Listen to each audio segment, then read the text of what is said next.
It's all because of you. Oh, you, yeah, you. 여러분 안녕하십니까. 통합과학 김유영입니다. 자, 오늘은 2019학년도 11월 시행 고등학교 1학년 통합과학 학력평가 해설을 위해서 이 자리에 섰는데요. 자, 오늘 녹화를 하기 위해서 이렇게 EBS에 딱 도착을 했는데 연예인을 봤어요. 본의 아니하고 펭수. 사실 펭수가 좀 충격적이더군요. 네, 펭귄인데 저보다 구독자 수가 어마어마하게 많더군요. 그래서 조금 기분이 조금 그렇긴 한데, 자, 통합과학 어쨌든 연예인 보고 왔으니까 펭수 있었으면 사인도 받았을 거예요, 분명히. 기분 좋게 한번 시작을 해볼까 합니다. 이렇게 조금 쓸데없는 이 얘기를 하는 이유는 사실은 여러분한테 조금 부담을 주고 싶지가 않아서, 이 통합과학이라고 하는 게 모의고사는 맞아요. 그러니까 이게 수능을 대비하는 모의고사 형태이기 때문에 여러분들이 연습 삼아서 하는 거지, 여기 이렇게 나 시험 결과에 대해서 못 봤다, 뭐 잘 봤다, 뭐 그냥 그렇다, 뭐 이런 거 가지고 연연해할 필요가 전혀 없습니다. 전혀 없으니까 조금 차분하고 편안하게 공부를 한다 생각을 하고 접근을 하셨으면 좋겠고, 또 이건 시험 못 봤어도 괜찮아요. 어차피 연습이기 때문에. 다만 못 봤으면 전체적인 내용 정리를 한번 해야 되기 때문에 제 페이지 가보시면 2주면 끝이라는 강좌가 있습니다. 그게 전체적인 통합과학을 딱 12강으로 압축해서 필요한 내용만 정리해 놓은 강의거든요. 그러니까 그거 꼭 참고해서 다시 공부를 좀 하셨으면 좋겠다 라는 개인적인 바람이 있습니다. 그러면 나중에 혹시 안 와요? 또 저처럼 와가지고 연예인도 이렇게 뭐 본의 아니나 뭐 이렇게 볼 수도 있고요.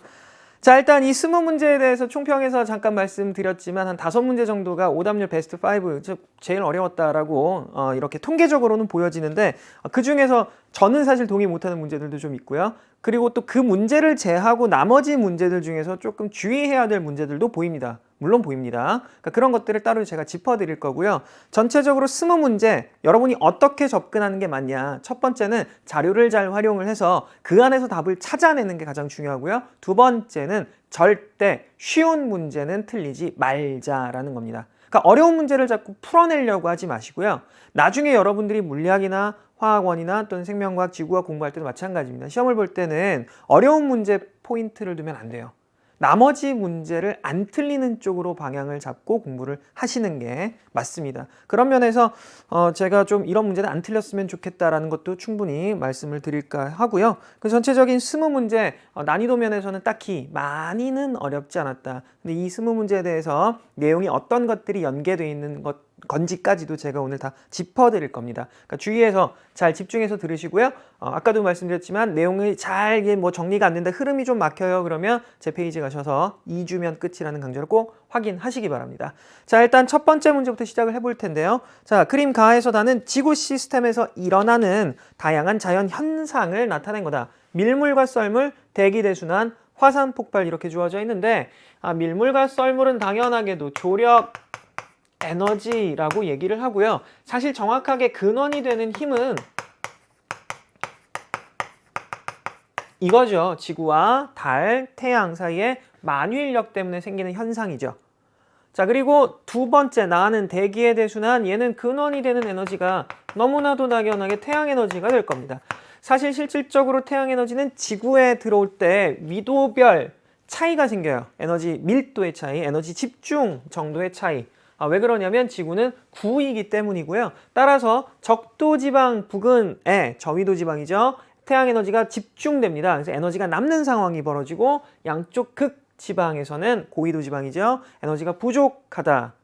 그런 에너지의 불균형을 막기 위해서, 태양 에너지의 불균형을 막기 위해서 벌어지는 현상이 대기의 대순환이다. 사실 에너지의 불균형을 막기 위해서 생겼다는 현상이라기보다는 에너지의 불균형이 나타났기 때문에 벌어지는 일이에요. 근데 이것 때문에 에너지 불균형이 해소되는 거죠. 기억하시고요. 그 다음에 화산 폭발, 요게 조금 주의하셔야 됐을 건데, 이게 지구 내부 에너지라고 일단 불러요. 원인이.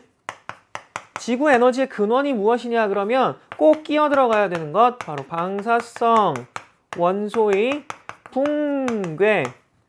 우리가 핵발전소에서 에너지를 얻는 가장 근본적인 이유죠. 방사성 원소를 때려서 붕괴시키면 그 안에서 에너지가 많이 나옵니다. 그 에너지가 지구 내부 에너지의 일부예요. 그러면 이게 축적이 돼 있고 하다 보니까 화산 폭발이나 지진 또는 뭐 지각 변동 다 포함해서 그런 것들의 원인이 되기도 합니다. 그래서 이렇게 근원 에너지를 찾아볼 수가 있다. 문제에서 묻는 내용은 딱히 많이 어렵지 않습니다. 가해서다를 일으키는 근원적 에너지는 따라서 정답은 2번. 이런 문제는 절대 틀려서는 안 되겠습니다. 자, 그리고 두 번째 문제로 넘어가 볼 건데요. 두 번째 문제. 다음은 그림은 동물세포의 구조를 나타낸 거고요. A와 B는 각각 소포체와 미토콘드리아 중에 하나이다. 이에 대한 설명으로 옳은 것. 자, A는 사실 미토콘드리아거든요. 왜 이렇게 쉽게 얘기할 수가 있냐면 미토콘드리아는 길이 방향에 대해서 줄무늬가 수직으로 생겨 있어요. 자, 그리고 식물만 가지고 있는 우리 엽록체라고 하는 요 기관은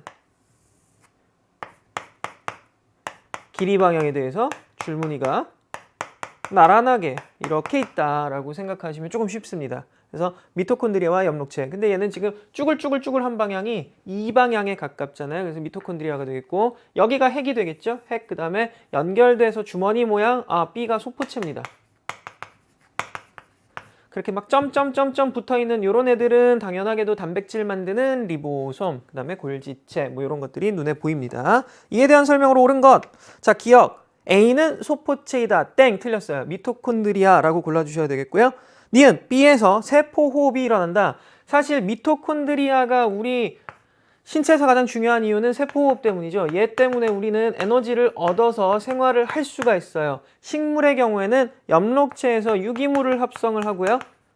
그 유기물을 미토콘드리아가 세포호흡에 이용을 하는 형태로 진화해온 거죠. 어떻게 보면. 자, 그렇게 됐기 때문에 생산자라는 이름이 붙어있지. 우리는 이거를 못 만들어내기 때문에 남한테서 에너지 물질을 얻어야 되는 거고 마찬가지로 그 물질이 미토콘드리아에서 에너지로 전환되는 겁니다. 걔네가 갖고 있는 화학 에너지가. 자, 일단 B에서 세포호흡이 일어난다 라고 했으면 아니요. 소포체. 이거는 물질 수송과 관련이 있습니다. 자, 디귿 보면 A와 B는 식물세포에도 있다.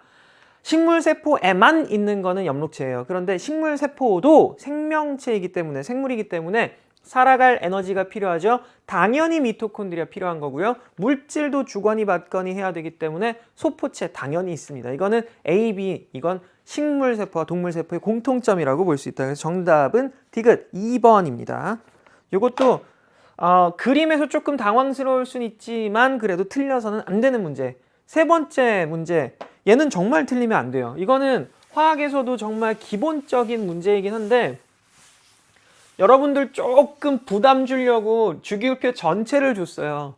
사실 여러분들 우리 주기율표 외워 그러면은 여기까지밖에 안 외우죠. 그래서 많은 학생들이 자 20번까지 외워 이거는 알고 있는데 물어봅니다. 제가 21번 원소 뭐니? 그러면 네 이래요. 21번이 이래요. 여기 있죠? 스칸디움이라고 하는 금속입니다. 20번까지만 공부하는 이유가 또 따로 있기는 하거든요. 근데 그거는 나중에 화학에서 공부를 하시면 되겠고 주기율표에서 사실 보통은 여기까지만 잘라서 주기 때문에 그럼 되게 부담 없이 그리고 얘하고 붙여서 주죠. 보통.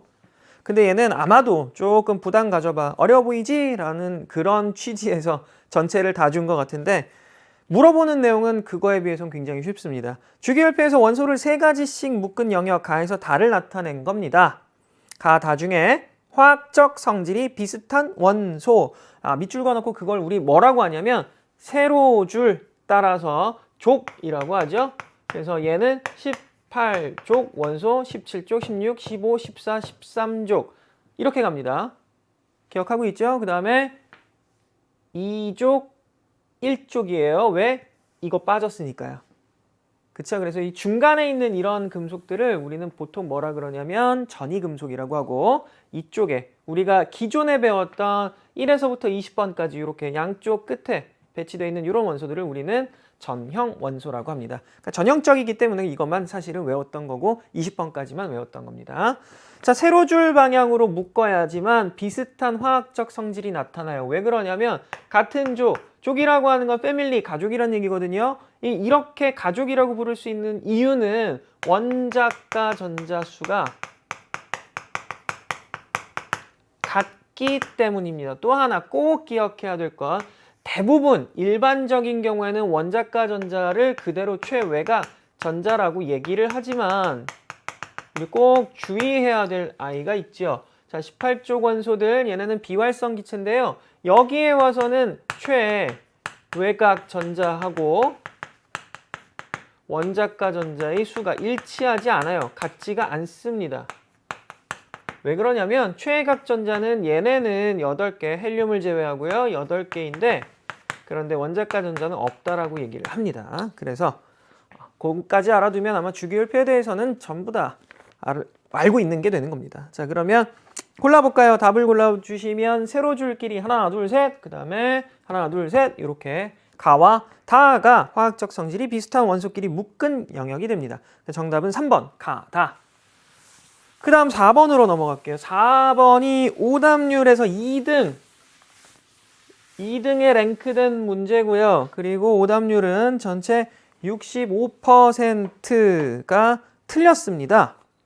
자, 근데 이게 저는 사실 조금 의문이에요. 이게 2등까지 올라간 이유가 뭘까? 사실 우리 통합과학 공부를 할 때도요. 가장 대표적인 판의 경계 중에 얘 하나만, 근데 얘도 사실은 가끔 주는 경우가 있어요. 나머지는 되게 정말 전형적인 판의 경계를 준 거거든요. 굳이 체크를 좀 하자면 우리 이쪽에 있는 경계는 거의 시험에 많이 나오고요. 여기는 뭐 100% 나오죠. 그 다음에 여긴 사실 그림에서 안 보이지만 이쪽에 대서양 이쪽하고요. 그다음에 이쪽에 히말라야 쪽 저쪽 넘어가서요. 요렇게까지는 사실 시험에 너무나도 자주 나오는 경계들이에요. 근데 거기서 벗어났다 그래서 조금 헷갈렸나 라는 생각도 들기는 하는데 화살표 방향이 너무나 명백하게 이야기를 해주고 있기 때문에 이 문제도 역시 오답률에서 2등이지만 동의할 수 없어요. 여러분 이거 틀리면 안 돼요. 자, 지금 A 보시면 필리핀판과 태평양판이 있고요. 얘 유라시아판과 필리핀, 태평양 한 번에 만나는 곳이 일본. 그래서 엄청난 지각 변동이 일어난다라고 말씀드린 적이 있어요. 제가 본 강의에서.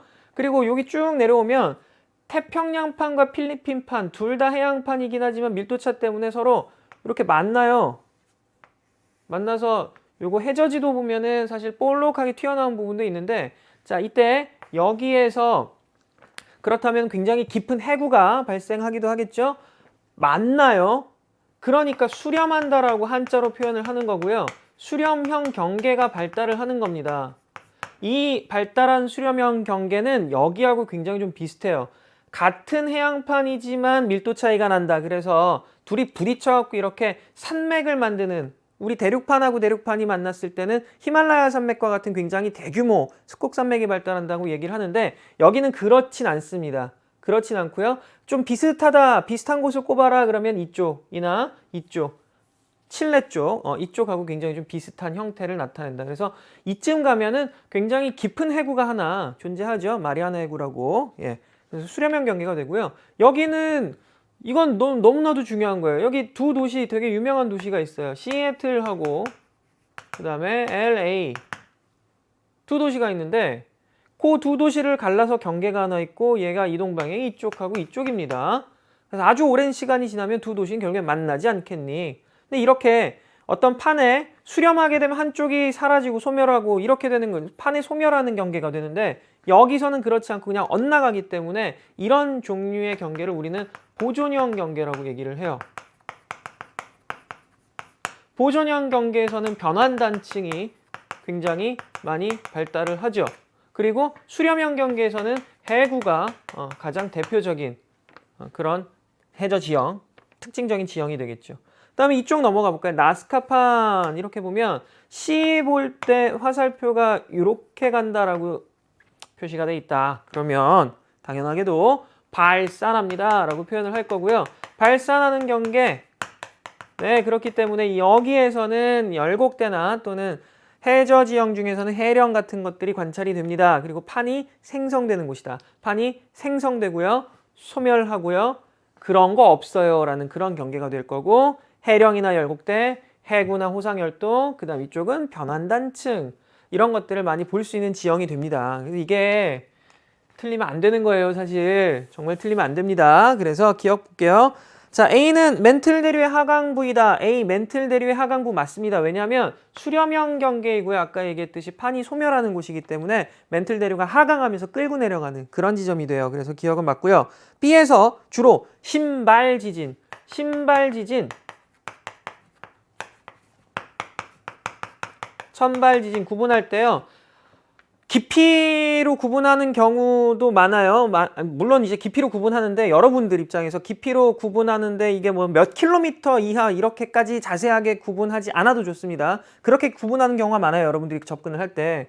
근데 물론 정의 자체는 신발 지진은 얼마 이하, 천발 지진은 그거보다는 얕은 깊이 이렇게 하기는 근데 그냥 이거 말만 보고서 그냥 기억하세요. 심하고 천이잖아요. 심 깊을 심자입니다. 아주 깊은 곳에서 일어난 그 지진을 신발이라고 하고 그게 아니니까 천발이에요.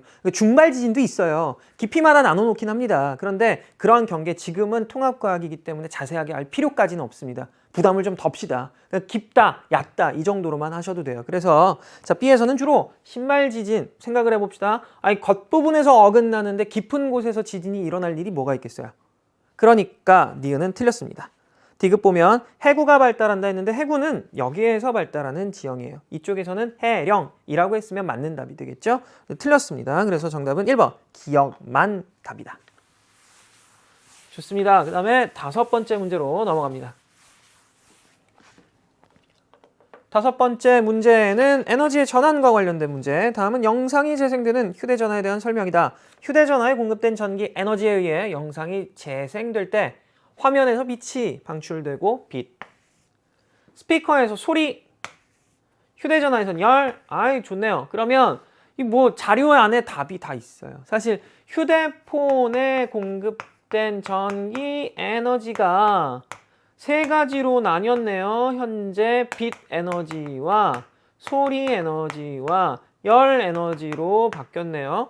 이 중에서 사실 열이라고 하는 건 내가 목적으로 했던 에너지가 아니죠. 그래서 얘는 사실 손실되는 에너지라고 보는 게 맞겠습니다. 휴대폰을 난로 대신 쓰진 않잖아요. 그렇죠? 빛 에너지는 내가 의도한 거, 목적을 한 거고요. 소리 에너지도 마찬가지입니다. 그래서 전기 에너지를 만약에 100만큼 공급을 했을 때 열 에너지로 빠져나가는 양이 한 40 정도 된다 그러면 이 경우 나는 전체 에너지 공급량 100 중에 사실 실질적으로 내가 목적으로 한 에너지는 60밖에 안 돼요 라고 해서 효율 따지면 0.6 또는 퍼센트로는 60% 뭐 이렇게 계산을 할 수도 있습니다.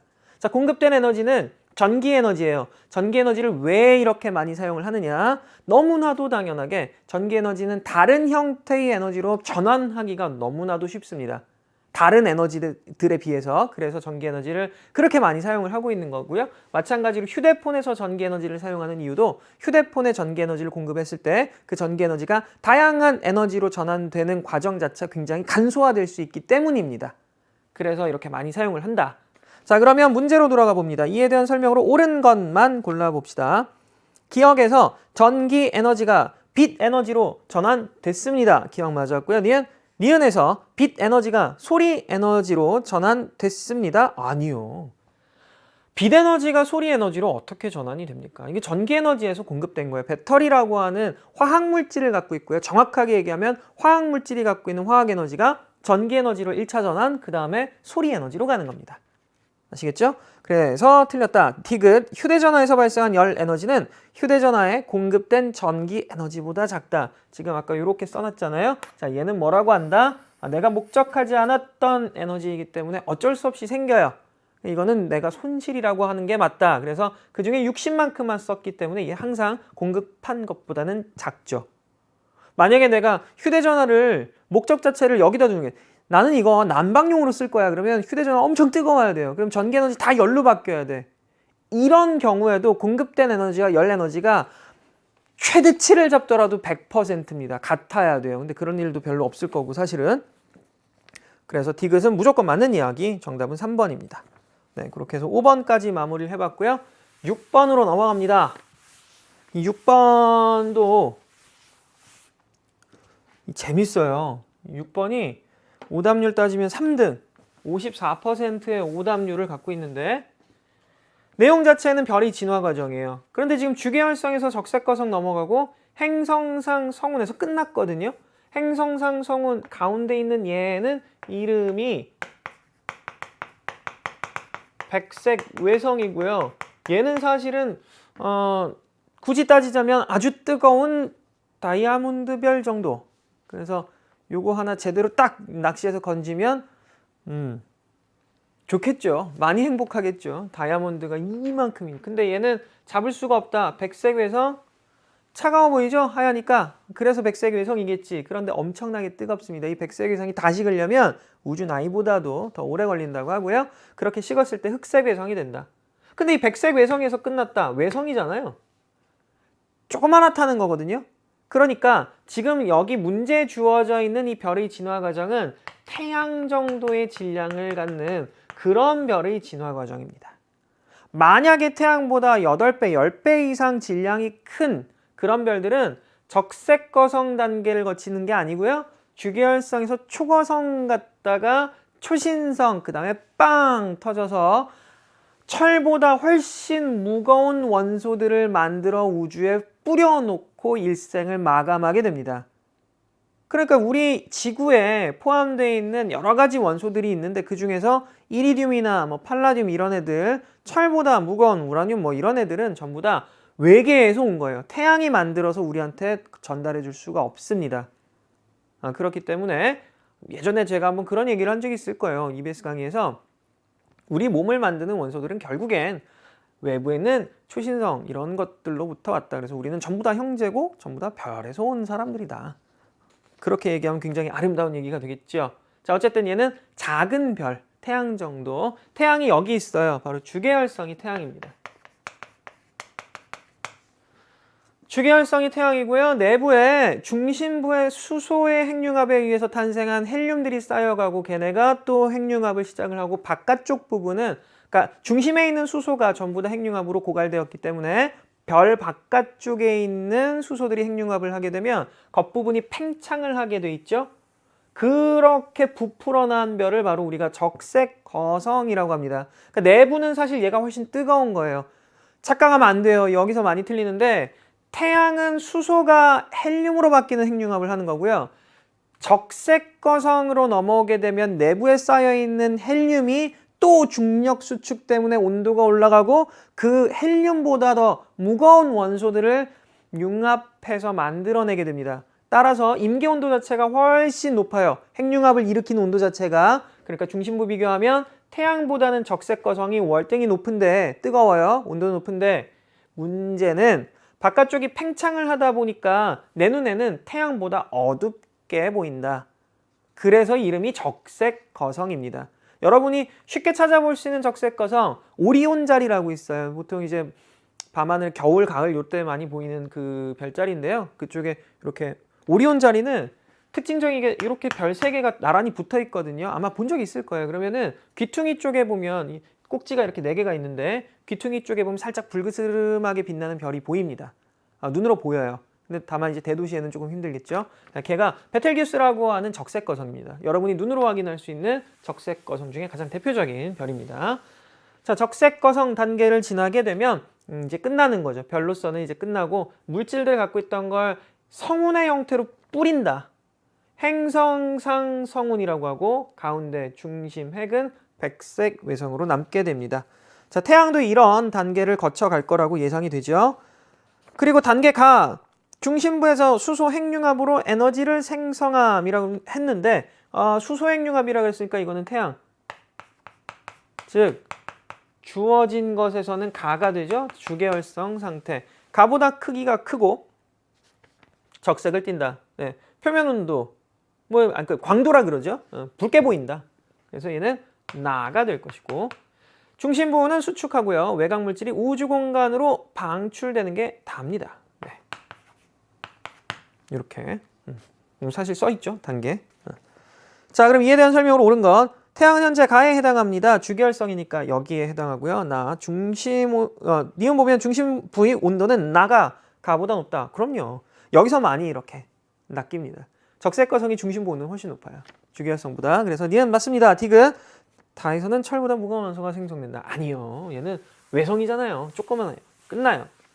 백색 외성으로 끝납니다. 이렇게 철보다 무거운 원소가 만들어지려면 초신성이 만들어져야 됩니다. 그리고 폭발하는 과정에서 에너지가 방출될 때 가지고 있던 물질들이 또 더 무거운 물질로 합성되는 현상.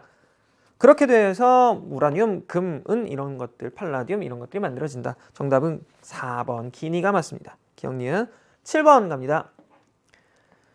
자, 에어백이 탑승자를 보호하는 원리에 대한 설명이고요. 에어백은 충돌 시간을 길게 해서 탑승자에게 작용하는 평균 힘의 크기를 작아지게 한다. 어차피 못 피하는 충돌이라면 그때 나한테 전달되는 충격량이라고 하는 것이 정해져 있다면 나는 이 충격량을 어떻게 할 거다. 힘 곱하기 힘이 전달된 시간으로 나타낼 수 있기 때문에 시간을 쭉 늘려서 전달되는 힘을 쭉 줄일 수가 있더라. 그래서 자동차가 충돌하는 상황이 되면 에어백이 터지고요. 이 사람이 여기에 충돌하는 시간 t를 쭉 늘려주는 거죠. 이것만 있는 게 아니고 앞쪽이 찌그러진다든지 하는 것도 전부 시간을 늘려서 탑승자에게 가해지는 힘, 이때 충돌할 때 받는 힘이기 때문에 당연히 얘를 충격력이라고 할 거고요. 물론 이 충격력은 평균값입니다. 자, 충격력을 줄여줄 수가 있다. 그러면 탑승객은 보다 안전할 거다. 그쵸? 네. 그리고 또 하나, 이런 문제에서 하나 꼭 알아둘 것. 안전벨트 이야기가 가끔 나오는 경우가 있습니다. 안전벨트 이야기가 나오면 주의하셔야 돼요. 안전벨트. 안전벨트 이야기가 나오면 안전벨트는 이런 충격량하고 크게 관계가 있는 것이 아니고 관성 때문에 존재하는 장치예요. 사람이 튀어나가게 되거든요. 이유는 부딪혔을 때 이런 힘들이 전달되는 건 사람한테 직접 전달되는 것이 아니고 자동차에 전달이 돼요. 그럼 나는 관성을 갖고 있기 때문에 튕겨나가게 되죠. 근데 이 자동차 자체가 쇳덩어리잖아요. 거기에 안에 있어. 내가 그 안에 있어야 이 쇳덩어리의 보호를 받을 수가 있는데 튕겨나가게 되면 엄청나게 크게 다칠 수 있다. 부상의 위험이 커지기 때문에 튀어나가지 마세요. 안전벨트 당겨서 차 안에 붙여주는 겁니다. 튀어나가면 다칩니다. 그래서 안전벨트 꼭 매야 되는 거예요. 그 다음에 안전벨트가 관성을 이겨내서 사람을 좀 안전하게 보호해줘도 관성 때문에 머리가 튀어나갈 수가 있잖아요. 머리를 잡아줄 수는 없으니까 안전벨트가. 그랬을 때 어쩔 수 없다면 자, 에어백 내가 당신을 받아들이리다. 와서 부딪히면 시간이 늘어나고 힘이 줄어들고 안전할 수 있다. 비교적. 그런 원리입니다. 그래서 시간을 길게 해서 힘을 줄이는 장치를 또 골라보세요 라는 그런 문제가 될 건데요. 기억 보면 자동차의 범퍼. 네, 이것도 해당하죠. 자동차의 범퍼. 요즘에는 그런 얘기를 들었어요. 옛날 아주 정말 옛날 자동차들은 앞에가 이렇게 있으면 범퍼를 이렇게 튀어나오게 설계를 했다고 해요. 근데 요즘에는 보행자가 이렇게 되면 이 부분이 날카로우니까 뭐 비슷하게 이제 운동량 충격량 얘긴데 자, 그렇게 되면 이제 위험하니까 아예 일체로 만들고요. 뭐 부품 헤드라이트나 이런 걸 뒤로 뺀다고 하더라고요. 이것도 안전을 위한 거죠. 이 기술의 개발, 뭐 발달 또는 뭐 이론의 발달이라고 해야 될까요? 어쨌든 뭐 경험에서 우러나오는 걸 수도 있고요. 범퍼 맞습니다. 범퍼는 소모품이라고 보통 얘기해요. 부딪혔을 때 찌그러지면 버리는 거죠. 아니면 수리를 해서 쓰든지 시간을 늘려주고 이 범퍼 안에도 또 그런 장치가 또 있어요. 그리고 그 안에는 찌그러질 수 있도록 이런 장치가 또 있고 또 에어백 있고 이런 거죠. 태권도 선수의 보호대 이거 대련할 때 보면 뭐 권투도 마찬가지지만 글러브 끼고 헤드기어 쓰고 이런 거 하는 게 이유가 정말 그냥 싸우게 되면 크게 다칠 수 있기 때문에 시간을 좀 늘려서 덜 다치게 만들어주는 거. 이 싸우는 게 아니지, 이 뭐라 그래야 돼? 싸운다? 아니, 경기를 하는 거죠. 경기를 하는 건데 태권도 대련, 복싱 이렇게 대련을 하는데 권투 대련 하는데 크게 다친다라고 하면 서로 별로 안 좋죠. 사실 이겨도 불편할 거고 그 다친 사람도 크게 문제고요. 그러니까 보호대를 착용을 한다. 특히나 급소 같은 경우에는 많이 잘 보호해야죠. 안 그러면 정말 크게 다치니까. 그 다음에 높이 뛰기 했을 때 매트 땅바닥에 떨어진다 그러면 얼마나 아프겠어요. 그러니까 매트 설치해서 이 위로 떨어질 수 있도록 이것도 시간을 늘려주는 경우가 되겠네요. 따라서 정답은 5번 기억, 니은, 디귿이 됩니다. 자, 그 다음에 8번 문제인데요. 8번은 조금 주의해야 될 문제라고 생각이 돼요. 자, 이거는 오답률 봤을 때 4등이고 54% 정도 나왔거든요. 자, 여러분 요 그림을 좀 자세히 좀 봅시다, 우리. 자, 이 내용이 사실 쉽지가 않습니다. 여러분들 지금 보시면 가에서 나에서 공통점 봤을 땐 고농도에서 저농도로 온다. 이건 둘 다 뭘 얘기하는 거냐? 바로 확산 현상을 이야기를 하는 거고요. 이때 막단백질이 있느냐 없느냐 그게 큰 차이가 나는데 막단백질이 없는 경우에는 작은 크기의 분자들이 직접 통과한다. 그래서 이거는 직접 확산이라는 말을 쓰고요. 이거는 큰 분자들이 단백질을 통로로 이용해서 지나가는 그런 단백질을 통한 확산이라고 얘기를 해야 됩니다. 이게 왜 어렵다라고 이야기를 하냐면 여러분들이 생명과학 쪽으로 넘어가게 되면 같은 비슷한 자료인데 이런 확산에 대해서 종류가 또 나와요. 그거를 우리가 지금 오늘 여기서 이야기를 사실은 조금 할까 했는데 그러면 또 여러분한테 부담이 될까봐 그 얘기는 좀 빼고요. 일단 기본적으로 확산이라고 하는 건 고농도에서 저농도로 이런 입자들이 자기 스스로 이동하는 현상, 따라서 에너지를 소모하지 않습니다. 그때 직접 간다와 단백질을 통로로 이용한다. 이게 가장 큰 차이가 된다. 거기까지만 일단 얘기할게요. 나중에 가게 되면 이 막단백질의 역할이 단순히 이런 거 말고도 여러 가지가 또 나옵니다. 근데 그런 거에 대해서는 여러분이 관심 있으면 찾아보시고요. 아니면은 저한테 게시판에 이렇게 뭐 질문하시면 또 친절하게 답을 달아드리겠습니다. 내용이 어려워요. 내용이 어렵기 때문에 주의하셔야 되는 문제입니다. 이거. 자, 기억 보면 폐포와 모세혈관 사이에서 O2 동그라미 쳐볼까요? 중요한 건데 O2 산소잖아요. 산소죠. 자, 인지질이고요. 바깥쪽은 친수예요. 바깥쪽은 친수고 안쪽은 소수성이거든요.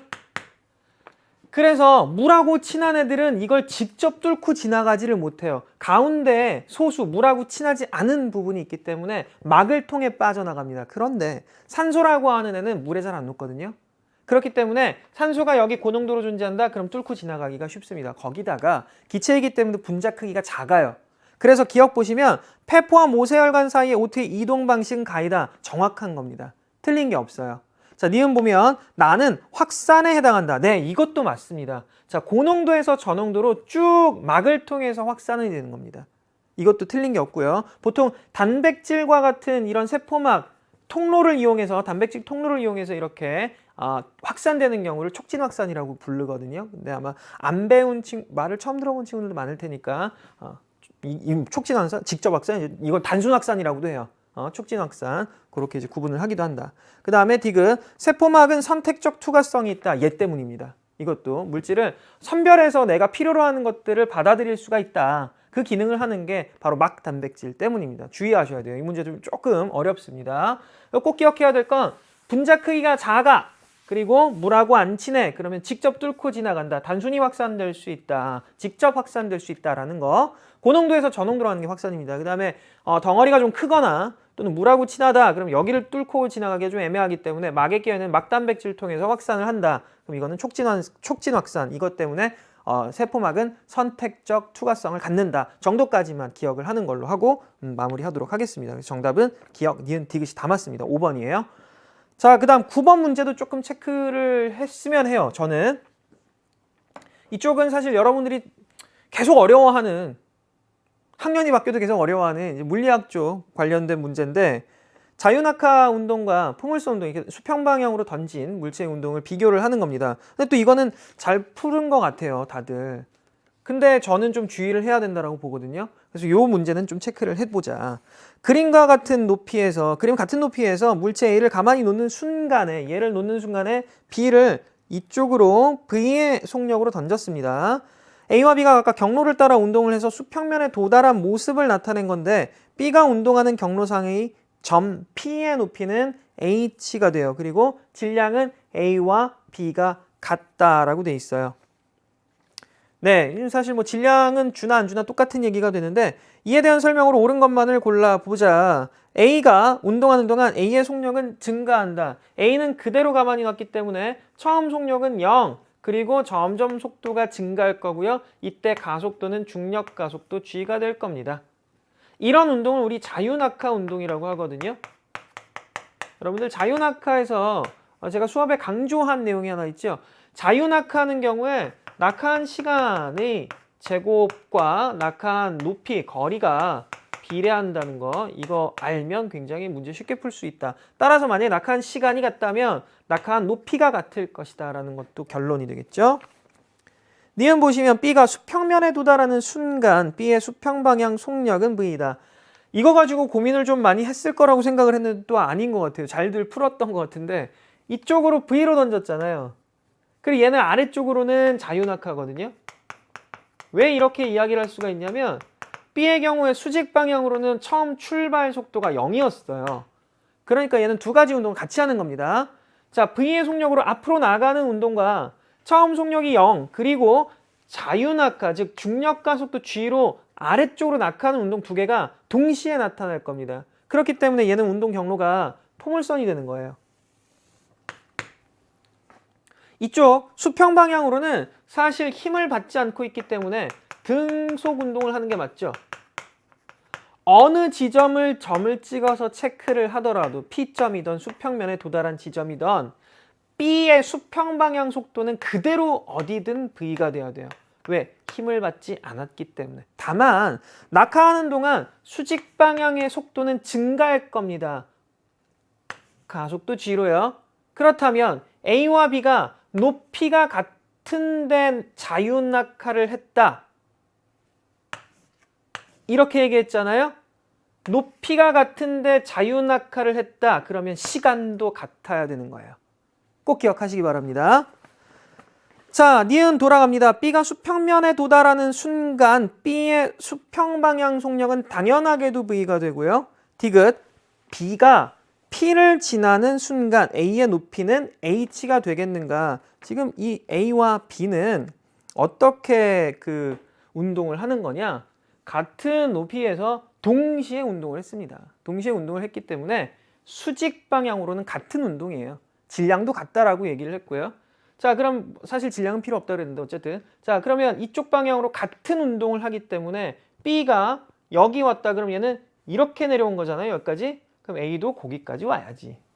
그렇죠? 낙하하는 데 걸리는 시간은 반드시 같아야 됩니다. 이유는 높이가 같기 때문에 시간이 다를 수가 없습니다. 자유낙하 운동이라서. 정답은 그래서 5번 기억, 니은, 디귿 전부 다 맞습니다. 자, 그럼 10번으로 넘어갑니다. 10번 문제. 자, 10번 문제는 열 효율이 0.3인 열기관. 열기관에 관한 문제예요. 열기관은 고열원의 그리고 저열원의 에너지의 흐름, 그때 내가 그 중에 일부를 1로 뽑아 먹는다. 기계적인 일을 하게 된다. 역학적인 일을 한다. 보통 여기를 Q1 주고요. 여기를 Q2 주고요. 그리고 역학적인 일을 보통 우리 W 줍니다. 이제 관계가 어떻게 되느냐? 첫 번째, 에너지 보존이기 때문에 내가 공급한 Q1의 에너지는 빠져나간 거 1로, 여기 나가는 거 Q2 더한 거와 같습니다. 그쵸? 두 번째 여러분 꼭 기억해야 될 거, 이때 내가 얻어간 W라고 하는 에너지는 이거 그냥 거꾸로 쓴 거나 마찬가지인데 Q1에서 Q2를 빼준 거고요. 세 번째, 자 이거 열 효율 구하라 그러면 내가 공급한 것 중에 실제로 쓴 것 비율을 구하는 게 열 효율인데 W가 이렇게 계산이 된다고. 그러니까 Q1, Q2, Q1 하면 열 효율. 네 번째도 갈까요 우리? 이거 정리한 건데 이거 다른 식이라고 알고 있는 친구들도 종종 있어요.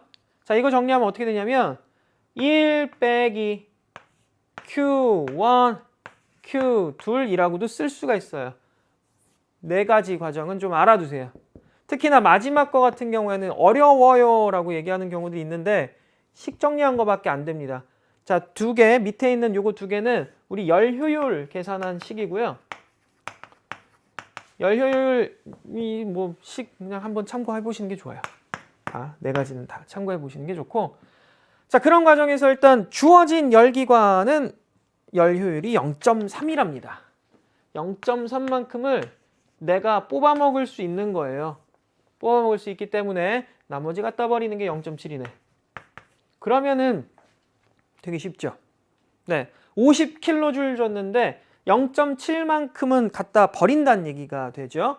그러면 갖다 버리는 애는 35kJ 쓰시면 되고 뭐 1까지 찾아볼까요?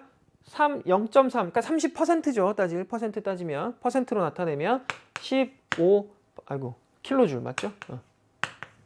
이렇게 써볼 수가 있습니다. 에너지 보존 2개 더하면 50. 그래서 Q는 얼마인가? 저열원으로 빠져나가는 에너지는 35킬로줄입니다. 4번이 답이 됩니다. 자, 이제 절반 정도 마무리를 했습니다. 11번으로 넘어갈게요. 11번 문제도 사실 조금 깊게 공부를 했으면 하거든요, 저는. 11번 문제가 여러분이 공부할 땐 조금 어려웠던 부분이었을 겁니다. 이게 유전 정보의 흐름을 이야기하는 문제인데 DNA가 가지고 있던 유전 정보는 DNA 자체의 정보를 RNA가 활용을 할 수가 없어요. 실질적으로 일하는 RNA들은 이걸 직접 활용할 수가 없기 때문에 특정한 RNA가 DNA의 유전 정보를 다른 RNA들이 이용할 수 있는 형태로 바꿔서 가지고 옵니다. 정보를 떠온다라 생각하면 되겠고요. 그 전사 과정이라고 얘기를 해요. 그리고 이걸 실제로 내가 일을 하는데 활용을 해요. 아, 이게 뭔 뜻이구나 하면서 단백질을 만들어내는 일을 하는 과정, 그 과정을 우리는 번역이라고 합니다. 이때 DNA가 갖고 있는 염기들은 특징이 있죠. 3자리씩 잘라서 우리는 어떤 특정한 의미를 갖는다. 그런데 RNA 입장에선 이게 무슨 뜻인지 지금 몰라요. 그래서 이 3자리 염기를 우리는 트리플렛 코드, 한글로 쓸까요 그냥? 트리플렛 코드라고 하고요. 말 그대로 유전 암호라는 뜻입니다. 이때 이 트리플렛 코드는 당연하게도 염기의 조합으로 구성이 되는데요. 우리 염기의 조합 보면 아데닌과 타이민, 사이토신과 구아닌이 서로 상보적으로 결합되어 있다. 이 중에 얘가 문제입니다. RNA가 포함하고 있지 않기 때문에 RNA가 타이민을 읽을 수 있는 형태로 바꿔주는 그런 역할을 하는 RNA가 또 필요해요. 그 RNA가 mRNA였고 mRNA는 지금 보듯이 타이민을 아데닌으로, 좋아요. 아데닌을 유라실로, 그 다음에 사이토신을 구아닌으로, 아데닌을 유라실로, 아데닌 유라실, 아데닌 유라실. 자, 이렇게 해서 이제 3자리씩 또 잘라줄 수가 있겠죠. 이렇게 잘라줄 수가 있겠어요.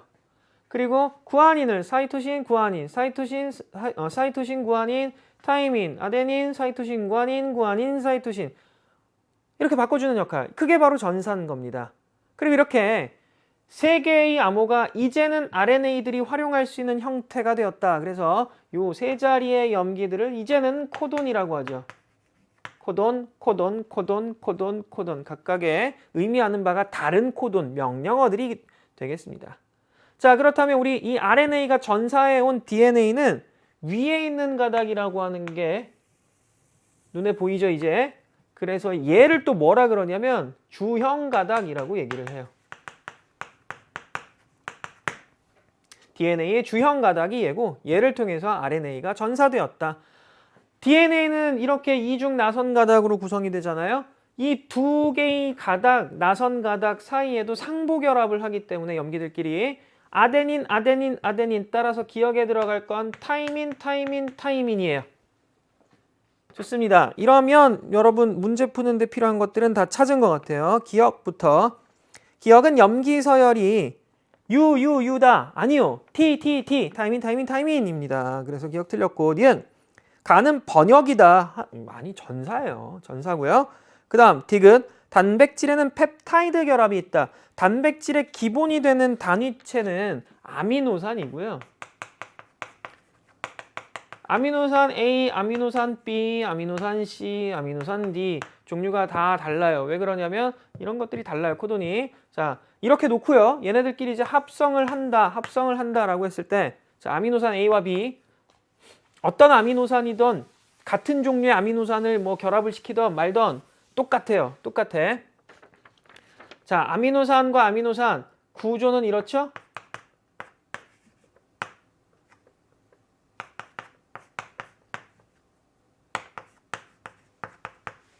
이렇게 되거든요. 자, 이 상황에서 옆에 있는 아미노산과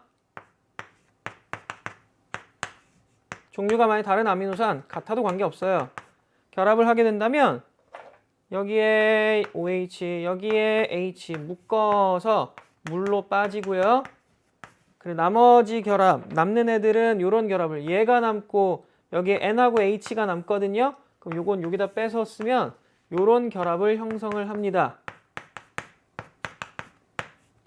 이 결합을 우리는 펩타이드 결합이라고 해요.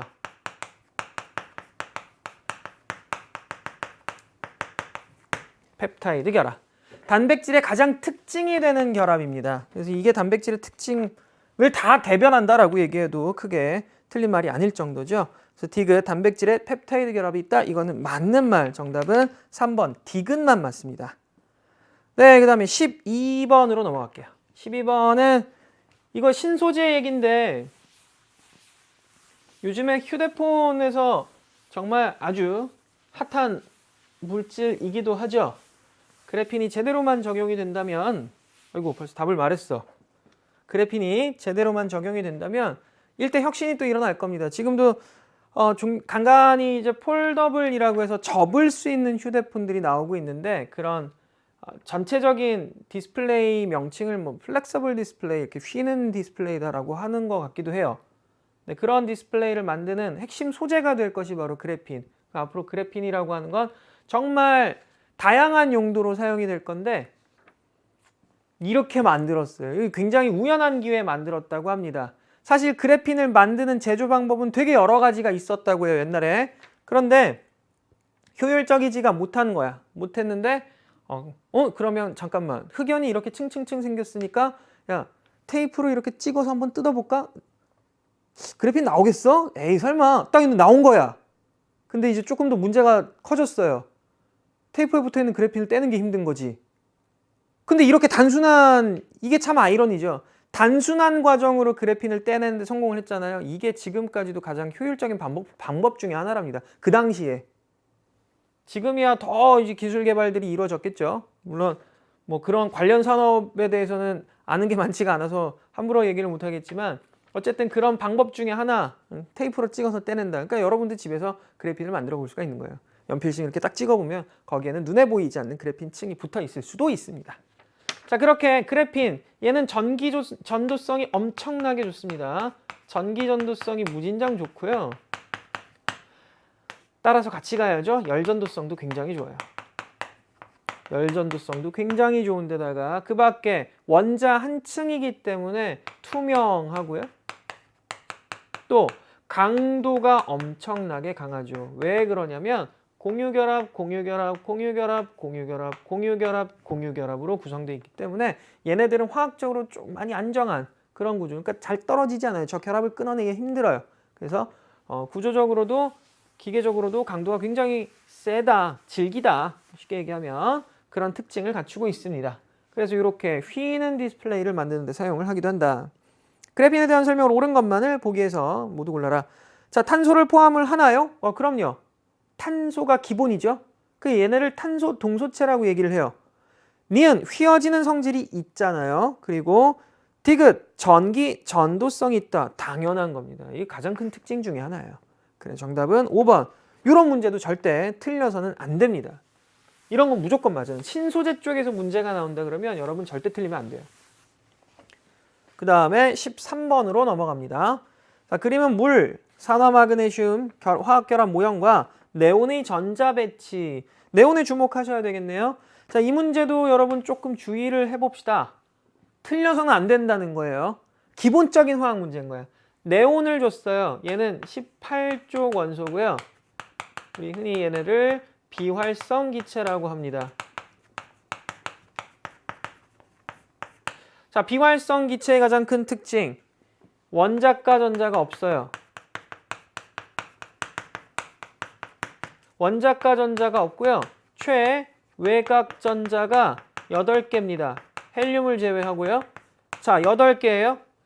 8개이기 때문에 원자과 전자는 없어 화학적으로 안정하다는 뜻이고, 따라서 얘네들은 화학적인 반응성이 굉장히 많이 떨어집니다. 거의 반응을 안 해요. 그만큼 안정하다는 얘기. 나머지 애들은 그렇지 못하기 때문에, 나머지 애들은 최외곽 전자가 8개가 아니기 때문에 원자과 전자가 있는 거고요. 화학적으로는 불안정한 겁니다. 원자 상태로는. 따라서 얘네는 화학 결합을 시도를 하고요. 그렇게 8개의 전자를 채우려고 하는 경향이 뚜렷하게 나타납니다. 자, 이렇게 봤을 때 물이잖아요. 수소의 전자였고요. 산소의 전자예요. 이거는 원래 산소가 갖고 있었던 것들. 따라서 산소는 몇 족 원소? 하나, 둘, 셋, 넷, 다섯, 여섯, 16족 원소에 해당할 것이고 수소의 경우에는 하나니까 얘네는 1족 원소인 거죠. 마그네슘 볼까요? 자, 마그네슘 봤더니 이가 양이온이란 얘기네요. 자, 이가 양이온이란 얘기는 전자를 2개 갖다 버린 상태라는 거죠, 이게.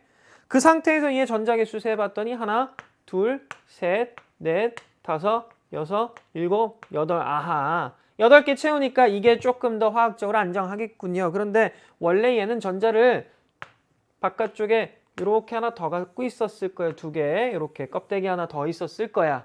그래서 얘 마그네슘은 2족 원소였습니다. 12족이 아니라 2족이요. 자꾸 12족이래. 자, 2족입니다.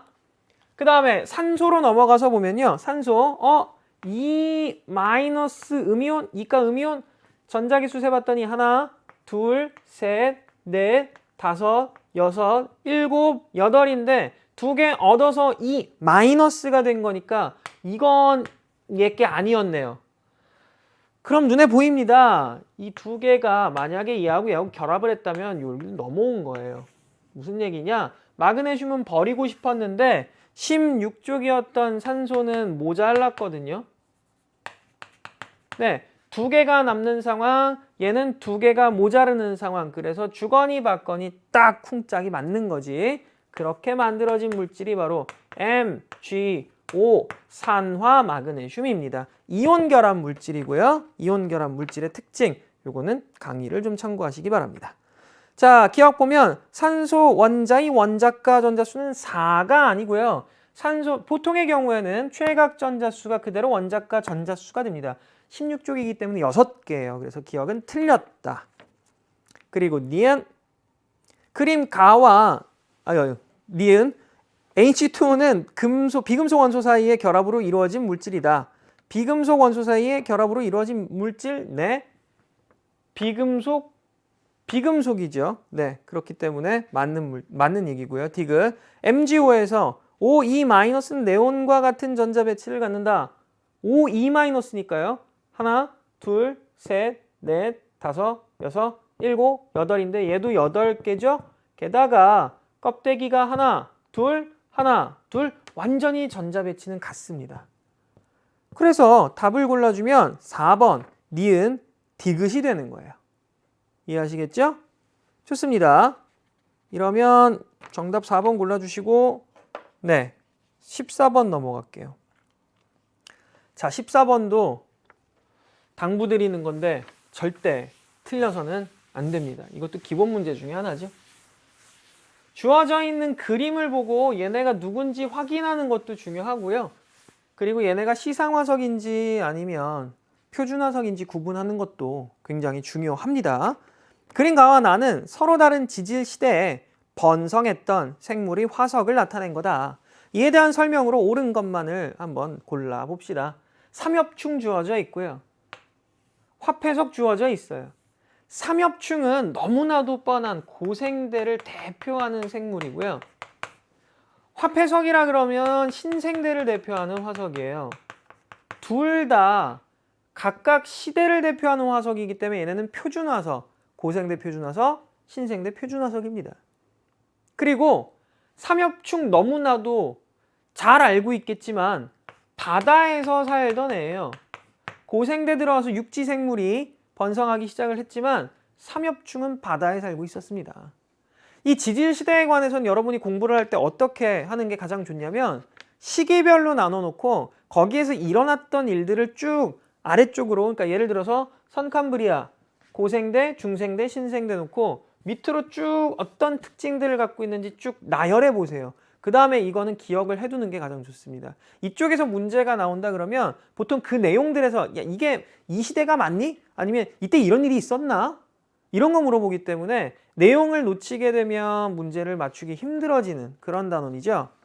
사실 여기에서는 딱히 어려운 내용을 물어보고 있지는 않습니다. 기억 보면 가는 바다에서 번성하였던 생물의 화석이다. 그럼요. 삼엽중 얘 후손이 아직 살아남아 있습니다. 비슷해요. 형태가 좀 비슷하고 근데 개인적으로 그거 뭐 먹는데요. 어느 나라에서는 구워서 먹기도 하는데 개인적으로는 비주얼이 그러니까 눈에 보여지기가 먹기는 조금 힘들지 않을까. 이렇게 생겼어요. 진짜로 뒤집어놓으면. 꼬리가 좀 길고 투고개라고 있어요. 한번 찾아보시면 비슷하게 생겼네 이 생각 들 겁니다. 바다에서 살았던 생물 화석 맞습니다. 니은 보면 나아가 생성된 지질 시대에 최초의 육상생물 신생대 육상생물이 살았다. 아니죠. 말이 안 되죠. 이거는 육상생물이 나타난 시기는 한참 전이 고생대 시작되면서입니다. 그래서 니은은 틀렸다.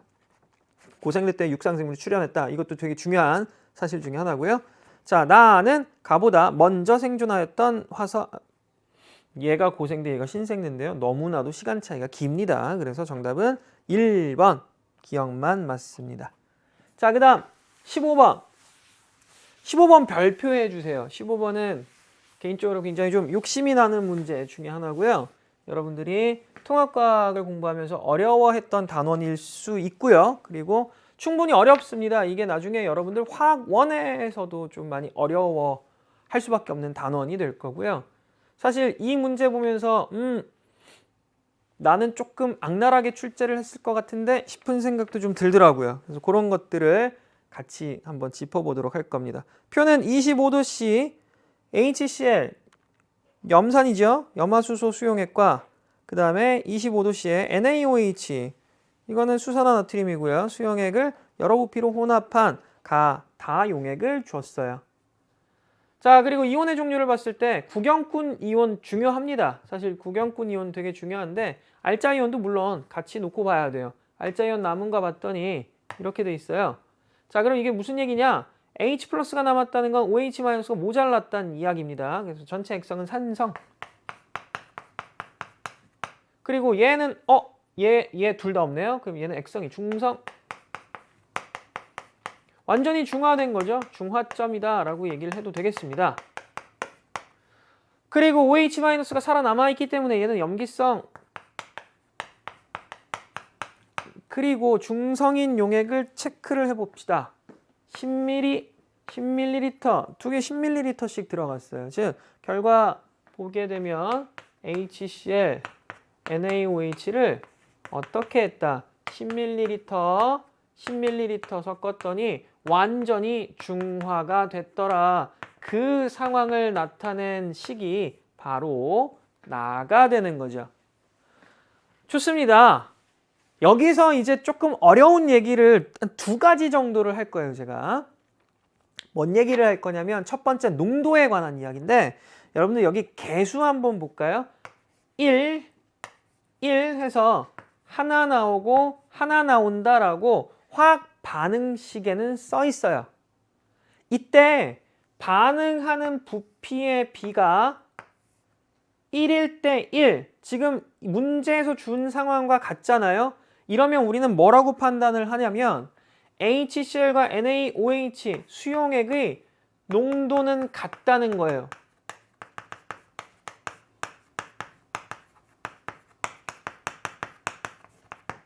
이 말이 굉장히 중요한데요. 자, 지금 이런 중화 반응의 경우에는 수용액을 반응시키는 반응이에요. 그래서 농도가 굉장히 중요한 겁니다. 왜 중요하냐면 부피가 같다라고 하는 게 반응하는 이런 입자들의 수가 같다는 게 아닌 경우도 있어요. 농도라고 하는 개념 자체가 자 10ml에 얘가 하나 들어있다. 그래, 이걸 이렇게 표현을 해봅시다. 근데 NaOH가 10ml인데 두 개 있는 경우는 어떻게 설명을 할 겁니까? 그러면 이 중에서 얘네 똑같이 10ml에 하나 들어있고 얘는 10ml 두 개 들어있는데 얘네 부피가 똑같다 해서 딱 반응을 시켰더니 하나 이거 끝난다, 이거 안 되죠. 얘가 남아버리니까. 그럼 전체 섞은 혼합 용액의 액성은 수산화나트륨 하나 살아남았으니까 염기성이 될 거예요. 이런 경우에는 농도가 같지 않은 겁니다. 그러니까 우리는 수용액 반응에서 중요시 봐야 될 건 화학 반응식을 통해서 여러분들이 알고 있는 개수가 중요한 거예요. 부피가 중요하지 않아요. 반응하는 물질들의 입자수, 개수는 반드시 화학 반응식과 일치합니다. 바뀔 수가 없어요. HCl 하나와 NaOH 하나는 반드시 하나 1대1로 반응해요. 꼭 그렇게 돼 있어요. 다만 부피가 1대1이다? 이거는 다른 얘기가 된다. 왜냐하면 우리는 농도를 의심을 해봐야 된다는 거죠. 어려운 문제에서는 아마 농도를 다르게 주는 경우가 있을 겁니다. 그러면 여러분들이 그 농도, 좀 전에도 얘기했지만 부피가 중요한 게 아니기 때문에 농도를 계산을 해서 얘가 실질적으로 이 부피 안에 얼마의 입자가 들어있는지, 또 얘는 몇 개의 입자가 들어있는지, 그리고 그거를 반응을 시키고 남는 게 누군지를 찾아내는 게 훨씬 더 중요합니다. 사실 근데 이 문제는 그렇게까지는 주진 않았어요. 이게 첫 번째 어려운 이야기. 아시겠죠? 자, 농도가 중요한 거예요. 이거 화학원으로 넘어가면 어렵습니다. 굉장히 어려워요. 이 문제하고는 근데 크게는 관계가 없다. 네. 어쨌든 수용액 반응에서는 여러분들 꼭 농도를 염두에서 푸시기 바랍니다. 자, 지금 주어진 나에서 Na 플러스와 Cl 마이너스가 이렇게 있는데 이온의 종류가 얘네들밖에 없는데, 만약에 주어진 수용액의 부피비가 1대1이 아니고 2대1이다 이래버리면 둘은 농도가 안 같은 거예요.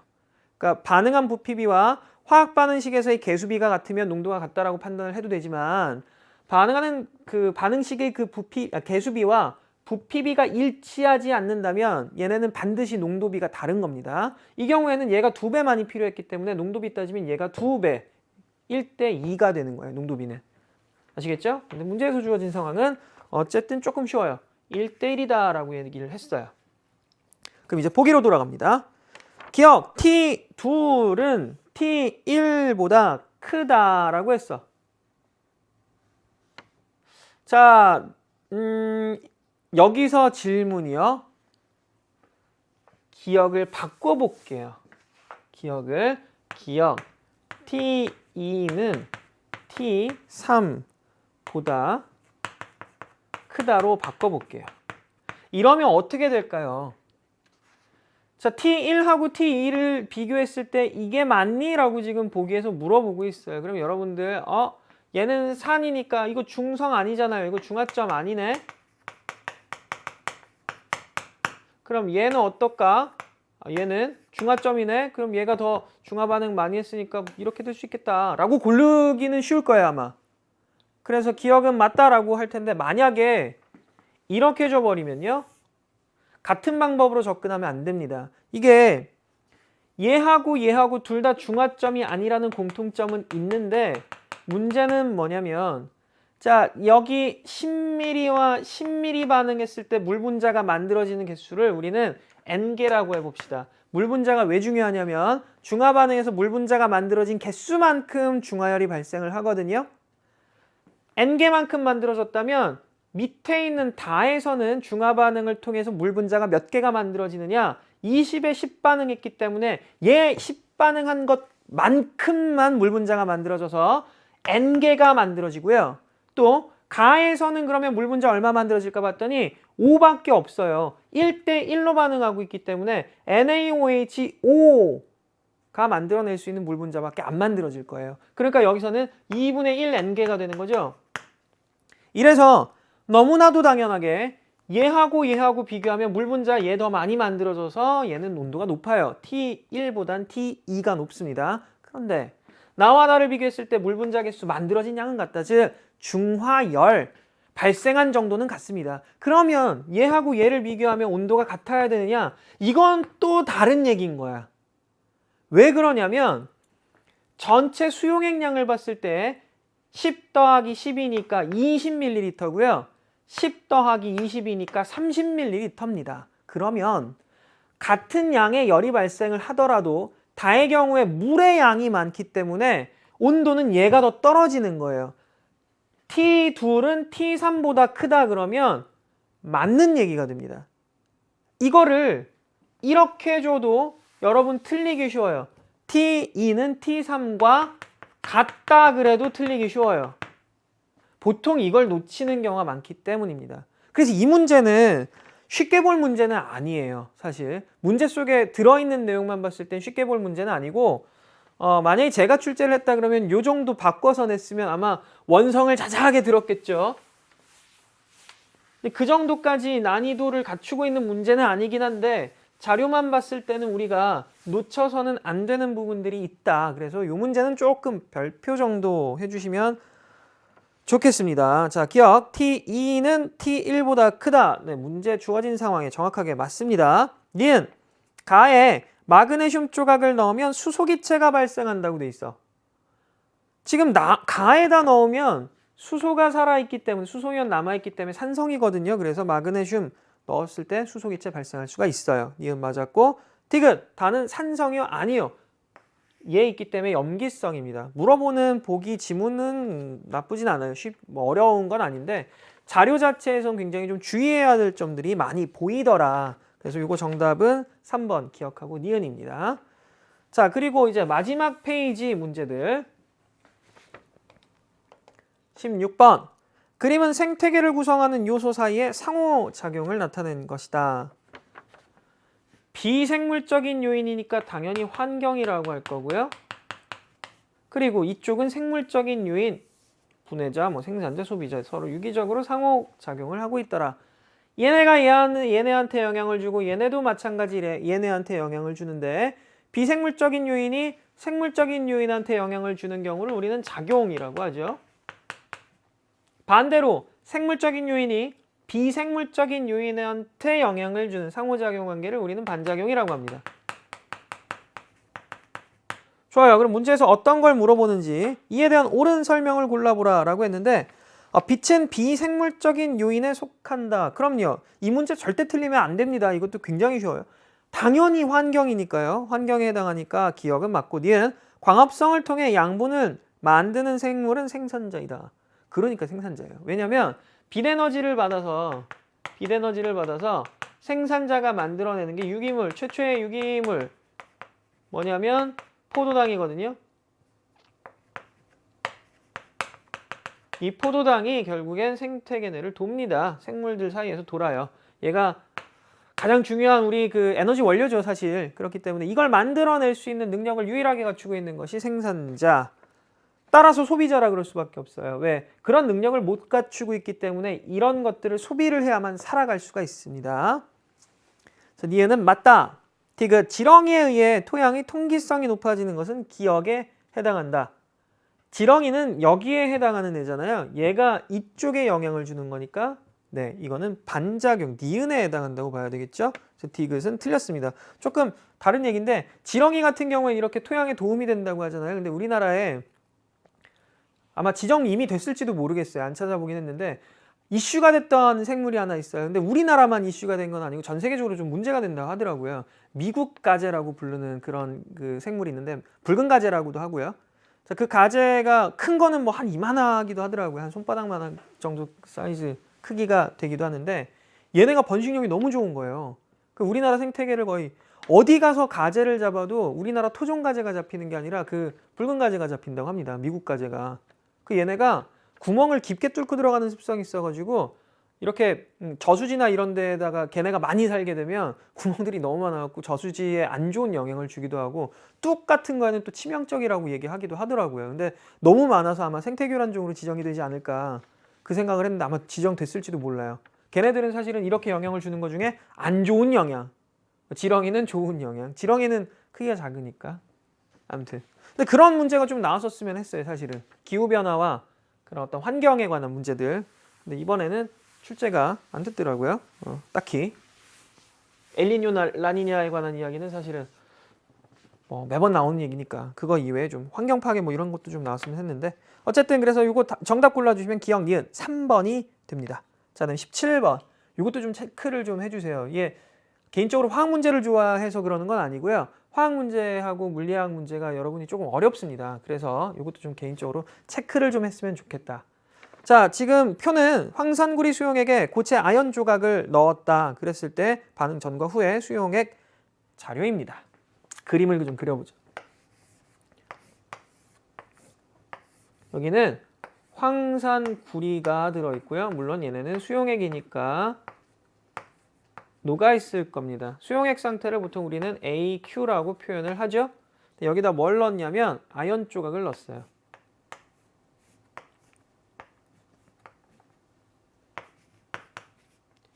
이래버리면 우리는 첫 번째 뭘 확인을 해야 되느냐?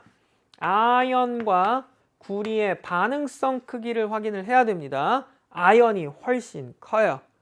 그럼 아연은 뭐가 되려는 경향이 뚜렷하냐면 이온이 되려는 경향이 뚜렷합니다. 이걸 이온화 경향, 금속의 반응성이라고 하고요. 현재 구리는 이미 이온 상태로 녹아 있고요. 여기에 아연이 반응을 하는 겁니다. 그렇게 되면 반응성이 얘가 더 크기 때문에 아연이 이온이 되려는 경향이 나타나요. 그럼 이때 구리는 쫓겨나게 되거든요. 이걸 자, 여기서 얘가 될 때 전자를 2개 잃어버려요. 그런 과정을 우리는 산화라고 합니다. 버린 전자를 구리가 이렇게 되면서 얻어가게 돼 있어요. 이런 과정을 우리는 환원이라고 그러고요. 특히나 금속이 이런 원자 금속 상태로 이온이었다 이렇게 금속 상태로 되돌아가는 그런 걸 우리 석출이라고 표현도 합니다. 네, 이런 상황이에요. 실질적으로 이 안에서 반응하는 애들은 얘네들인 거고요. 황산이온이나 이런 애들은 반응하는 게 아닙니다. 그러니까 이런 애들은 구경꾼 이온이 되는 거죠. 사실은 쉽게 얘기하면 전혀 화학 반응하고 관련이 없어요. 이렇게 금속의 산화와 환원에 관한 그런 문제인 거고요. 또 하나, 푸른색이다. 얘는 구리 이온 때문이에요. 무색이다. 구리 이온이 없다는 뜻입니다. 색깔을 갖고 있는 이온들이 몇 가지가 있는데 그 중에 가장 대표적인 게 구리입니다. 구리는 이온 상태가 되면 색깔이 푸른색인데 되게 예뻐요. 또 푸른색은 얘 때문입니다. 전체적인 화학 반응 과정은 이렇고요. 아연이 산화되었고 구리는 환원되었다. 자, 이에 대한 설명으로 옳은 걸 골라보자. 이 반응에서 아연은 전자를 잃었습니다. 산화됐고요. 니은 황산구리 수용액의 푸른색은 결국엔 구리 이온 때문이다. 네, 맞습니다. 반응이 일어나는 동안 수용액 속의 황산이온 수는 변하지 않는다. 그럼요. 얘는 화학 반응하고 관련이 없는 애고요. 또 조금만 문제를 바꿔보면 디귿에서 수용액 속의 황산이온의 수가 아니라 이거를 양이온의 수로 바꿔보면 어떨까? 그래도 답은 변화가 없다는 맞긴 하거든요. 하나 석출됐을 때 하나 녹기 때문이에요. 근데 이거를 여러분이 그냥 간과할 게 아니고 이걸 체크를 하셔야지만 알 수가 있는 내용이에요. 이걸 보통 우리가 이온 가수라고 얘기를 하는데 구리와 아연은 이온 가수가 같아요. 그렇기 때문에 하나 녹았을 때 또는 하나 환원될 때 주고받는 전자의 개수가 같습니다. 그래서 얘네들은 크게 문제가 안 돼요. 이온 수의 변화는 없는 건데 이 이온 가수가 달라버리면 예를 들어서 X 플러스 이온이 있는데 누구 하나 녹아 들어가 Y가 녹아 들어가게 되면 이가 양이온이 된다. 그럼 얘 2개랑 얘 하나랑 반응하는 그런 결과가 나와요. 따라서 수용액 속에서 양이온 수가 바뀔 수도 있습니다. 그래서 그런 것까지 체크하라 그러면 또 조금 어려울 수도 있는데 놓치지 않았으면 좋겠다라는 노파심에 말씀을 드리는 겁니다. 자, 그래서 정답은 5번 기니디가 담았습니다. 그리고 8번이죠? 18번도 오답률 베스트 5 중에 5등 51%가 틀렸던 문제. 표가는 생명체를 구성하는 물질 A와 B에서 특성 기억 니은이 나타난 유무를 그 다음에 나는 기억 니은은 순서 없이 나타낸 것이다. 그리고 문제에서 줬습니다. A와 B는 각각 단백질과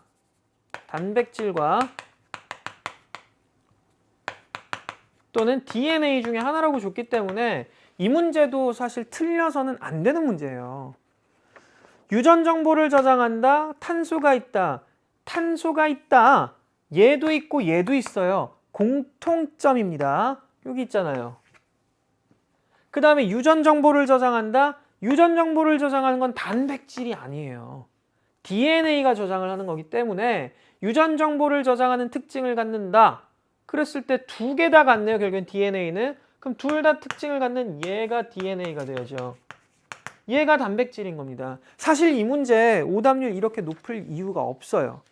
그럼 보기를 한번 확인해 볼게. 기억. 니은은 구성 원소에 탄소가 있다이다. 니은 보면 양쪽 공통점이죠. 탄소가 있는 거지. 그래서 기억은 맞아요. 니은 A는 효소의 주성분이다. 단백질이 효소의 주성분이고요. 이건 중요한 유전 정보입니다. 그래서 니은이 틀린 거죠. A가 DNA인데 단백질이 효소의 주성분이고, 디귿 B의 단위체는 뉴클레오타이드이다. 뉴클레오타이드는 DNA 단위체, 단백질의 단위체는 아미노산입니다. 그래서 정답은 1번 기억이 됩니다. 이런 문제는 절대 틀리면 안 돼요. 절대. 그리고 생각보다 어렵지 않습니다. 자, 19번 대망의 오답률 1등 문제입니다. 66%가 오답이었는데요. 자, 여기는 아마 제가 다른 강의, EBS에서 다른 강의를 진행을 할 때도 어려울 수 있습니다. 충분히 말씀을 드렸던 것 같아요. 그림은 엘니뇨가 발생한 어느 시기에 태평양 적도 부근 대기의 순환과 해수의 연직 단면을, 그리고 표는 이 시기 해역 기역과 니은 중에 한 곳에서 발생한 피해 상황을 나타낸 거다. 폭우가 내리고요. 심해의 차가운 물이 표층으로 올라오는 현상이 줄어들어서 어획량이 감소한다. 제가 이 강의에서 이거를 한번 설명을 한 적이 있어요. 어느 나라냐면 특정 국가인데 페루라고 하는 국가. 이 국가에서 원래 특산품 중에 가장 많이 잡았던 수산물 중에 하나가 정어리랍니다. 이 정어리가 굉장히 많이 잡히는데요. 이런 상태가 되면 이게 안 잡힌대요. 그게 보통 12월이었어요. 언제? 엘니뇨가 발생할 때입니다. 평상시하고 한번 구분을 좀 비교를 좀 해볼게요. 평상시에는 무역풍이 굉장히 강하게 부는 편, 따라서 해수가 쭉 밀려나 있습니다. 따뜻한 물이 이쪽에 쫙 몰려가 있거든요. 그러면 찬물이 정말 이렇게 잘 올라오는 거야. 찬물이 여기 막 올라와요. 따뜻한 물 여기 몰려가 있고요. 찬물은 여기 있고요. 그러니까 이쪽 수온차가 좀 많이 벌어져 있는 상태가 평상시고요. 따뜻한 해수가 몰려간 쪽에 비구름대가 발생을 해요. 비구름대가, 주된 비구름대가 이쪽에 몰려가 있어요. 중심이 되는 비구름대가 이쪽 몰려가 있고, 여기가 동남아 지역이거든요. 그 여기가 남아메리카, 우리 페루 있는 쪽이 이쪽이잖아요. 지금 이게 원래 평상시인데 문제는 무역풍이 알 수 없는 이유에서 약해졌다. 비실비실 불어요. 그러면 바닷물을 세게 밀어주질 못하기 때문에 몰려가 있던 따뜻한 해수가 일로 쫙 밀려오는 거예요. 그러면 찬 해수하고 따뜻한 해수 섞여 있으니까 찬 해수 밀리겠죠. 그러니까 찬 해수가 위로 많이 공급이 안 돼요. 그래서 이걸 뭐라 그러냐면 찬 해수가 올라오는 걸 용승이라고 하는데, 이렇게 무역풍이 약해지면 동남아 쪽에 몰려갔던 따뜻한 해수가 이쪽으로 퍼져 내려오기 때문에, 이쪽 남미 쪽으로 퍼져오기 때문에 찬 해수가 올라가는 용승을 방해합니다. 그래서 용승이 줄어요. 이런 현상이 약하게 나타나, 따라서 정어리는 또 이런 물 좋아하는 그런 이 생선인데 이 안 잡힌대요. 그렇게 어획량 감소가 나타나고, 또 하나 따뜻한 물이 여기다 일로 퍼져왔기 때문에 비구름대가 일로 몰려갑니다. 그렇다면 원래는 비가 많이 오던 지역인데 갑자기 가뭄이 올 거고요. 여기는 갑자기 비구름대가 확 몰려왔으니까 비가 많이 오죠. 그러니까 폭우가 내린다. 이런 현상 여기입니다. 니은이에요. 아시겠죠? 엘니뇨 이거 물어보는 문제는 어려울 수밖에 없다고 생각을 합니다. 여러분한테는 공부를 많이 해야 돼요. 이쪽은. 예, 그리고 좀 뭐라 그럴까, 조금 헷갈리기 쉬워요. 사실 엘니뇨 라니냐, 평시 이런 거 잘 구분해서 공부를 하셔야 됩니다. 여러분한테는 좀 어려울 거예요, 이게. 자, 기억 보면 표의 피해 상황은 기역에서 발생한 게 아니라 니은에서 발생한 거고요. 니은이 따뜻한 해수층 두께는 평상시, 이게 아마 조금 괴롭혔던 보기일 것 같은데요. 자, 니은의 따뜻한 해수층의 두께는 평상시보다 얇아지는 게 아니라 따뜻한 물이 여기까지 퍼져 내려오기 때문에 오히려 두꺼워지는 거예요. 그러니까 니은이 틀린 거예요. 아마 니은 때문에 많이 틀렸을 거고요. 디귿, 무역풍의 세기는 평상시보다 약하다. 그럼요, 엘니뇨가 발생했을 때입니다. 정답은 2번 디귿입니다. 이거 어려워요. 자, 그 다음에 20번 문제. 이것도 사실은 오답률에서는 빠졌어요. 탑5에서는 빠졌는데 꼭 여러분들이 기억을 좀 했으면 좋겠다. 가는 수평면에서 일정한 속력으로 직선 운동하는 물체가 벽과 충돌해서 정지한 거고요. 나는 가에서 물체가 벽과 충돌한 다음에 동안 물체가 벽으로부터 받는 힘의 크기를 나타낸 겁니다. 이 벽과 충돌 시간 t로 주어져 있고요. 면적은 s다. 사실 뭐 크게 뭐 어려웠던 문제는 아닌데 좀 몇 가지만 짚고 갑시다. 기억. 물체의 운동량의 크기는 증가한다. 충돌 시간 t 동안 결국엔 멈췄잖아요. 그쵸? 멈췄기 때문에 운동량은 최종 얼마? 정지했으니까 0이 되는 겁니다. 그래서 기억은 틀렸어요. 니은 보면 자, 물체가 벽으로부터 받은 충격량 크기는 아마도 여러분들 공부를 좀 했으면 충분히 알 겁니다. 그래프의 면적이 될 거고요. 면적이 충격량이 될 때는 반드시 XY축 확인하셔야 돼요. 시간과 힘일 때 그렇습니다. 이 힘은 충격력이 되겠지. 물체가 벽으로부터 받은 평균 힘의 크기, 이게 문제입니다. 충격량을 우리 I라고 보통 쓰고요. F 곱하기 시간 전달된 시간 이렇게 쓰는데 지금 주어진 자료에서는 충격량이 S로 주어져 있고요. 충격력은 몰라요. T만 알아요. 얘를 구하는 거죠. 따라서 물음표는 T분의 S입니다. 예, 그리고 이건 평균값이라고 하는 게 맞습니다. 그 정답 디귿이 맞다. 4번이 되는 겁니다. 자, 이렇게 해서 총 우리 스무 문제 같이 좀 풀어봤거든요. 자, 이 문제들 보시면 아까 제가 말씀드린 그대로입니다. 몇 가지 소위 얘기해서 어려운 문제들 몇 가지, 그거 절대 먼저 풀려고 하지 마시고요. 부담 버리세요. 나머지에서 안 틀리는 게 훨씬 더 중요합니다. 그리고 또 하나, 전체적인 통합과학 흐름이 이제 머릿속에 다 들어와 있어야 되는 게 맞아요. 사실 고등학교 1학년 마지막 학력평가잖아요. 근데 이걸 통해서 여러분들 물리학원이나 화학원, 생명과학원, 지구과학원 성적을 꼭 피워내야 됩니다. 그러기 위해서 이게 정리가 먼저 돼 있어야 된다는 걸 이야기하는 거예요. 여러분들 제 페이지 가시면 2주면 끝이라고 하는 강좌 있습니다. 그거 절대 부담 없습니다. 12개로 끝내는 거기 때문에 마지막 고등학교 1학년 마무리하면서 꼭 참고해 보시고 이걸 밑거름 삼아서 여러분의 나아가서 2학년 때 과학 성적이 정말 흔히 얘기하는 막 포텐이 터진다라고도 얘기하잖아요. 정말 꼭 피워낼 수 있기를 진심으로 기원하고 옆에서 응원하겠습니다. 저는 여기서 물러가겠습니다. 감사합니다.